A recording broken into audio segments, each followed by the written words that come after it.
Hello, I'm David Cassidy with the weekly market summary for the week ending Friday, the 21st of May.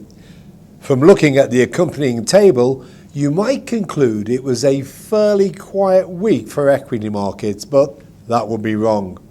The tug of war between an economic reopening and recovery on one side and inflationary worries on the other mean that it was not only a very intense and exhausting week, but at the same time a whole lot of nothing week, as the global equity markets ended the week broadly flat. Given the inflation fears, the release of the minutes from the Fed's last monetary policy meeting was our main focus last week as we looked for clues to understand how those fears could impact monetary policy and equity markets going forward. At a high level, the signal was that the US economy remains far enough away from its dual mandate goals, inflation and employment, that no change in monetary policy is needed.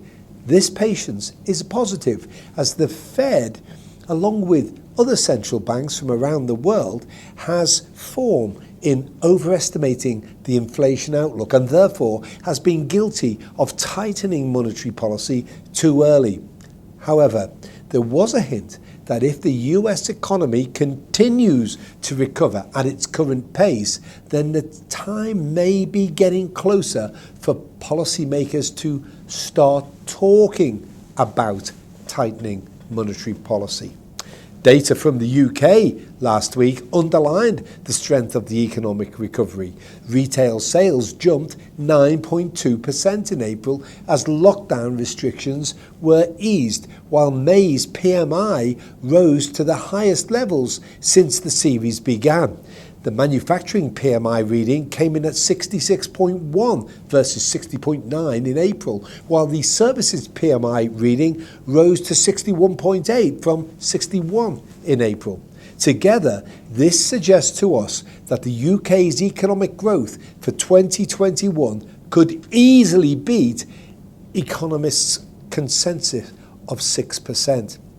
Looking ahead this week, the most important economic data releases come from the US, the Chicago Fed Activity Index, housing data, consumer confidence, durable goods, weekly jobless data, and PCE, the Fed's preferred inflation measure.